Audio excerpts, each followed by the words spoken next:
ان کے تعلقات ظاہر ہے کہ بڑے دیرینہ ہیں افغان طالبان اور پاکستانی طالبان کے بیچ میں۔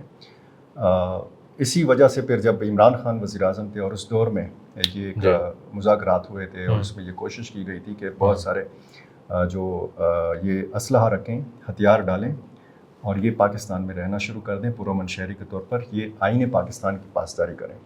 لیکن ان کی طرف سے بھی بڑی ایک سخت شرط جو تھی وہ یہ تھی کہ فاٹا مرجر جو ہوا ہے اس کو ریورس کیا جائے، یعنی وہ ان کی نظر فاٹا کے ایک مخصوص رقبے کے اوپر تھی۔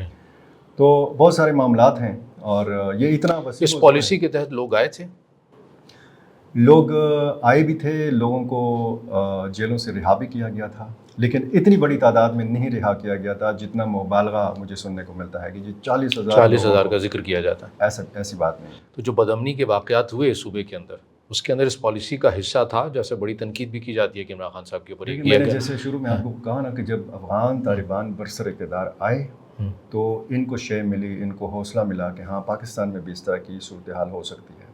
اور پھر جب مذاکرات کا آغاز ہوا تو پھر ان لوگوں کو پتہ چلا کہ ہاں ہماری بھی اہمیت ہے، یعنی ایک بڑی ریاست پاکستان جس کا نام ہے وہ ہمارے ساتھ برابری کی سطح پر مذاکرات کر رہی ہے۔ اس میں ثالث کا کردار آپ کو پتہ ہے کہ افغان طالبان نے کیا تھا۔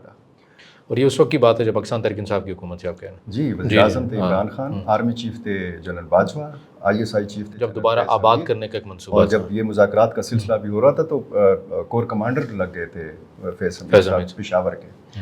تو اس دوران جب سیز فائر ہوا تو یہ مختلف گروپس ہیں، TTP آپ کو پتہ ہے مختلف گروپوں کا نام ہے، اس سے الگ بھی کچھ گروپس ہیں، حافظ گل بہادر گروپ ہے، لشکر اسلام ہے، باقی کچھ تنظیمیں ہیں۔ تو ان کو ری گروپنگ کا موقع ملا۔ ان کے کچھ لوگ ایک تو وہاں پہ رہا ہوئے تھے، جب افغان طالبان برسر اقتدار آئے تھے تو انہوں نے جیلوں کے دروازے کھول لیے تھے۔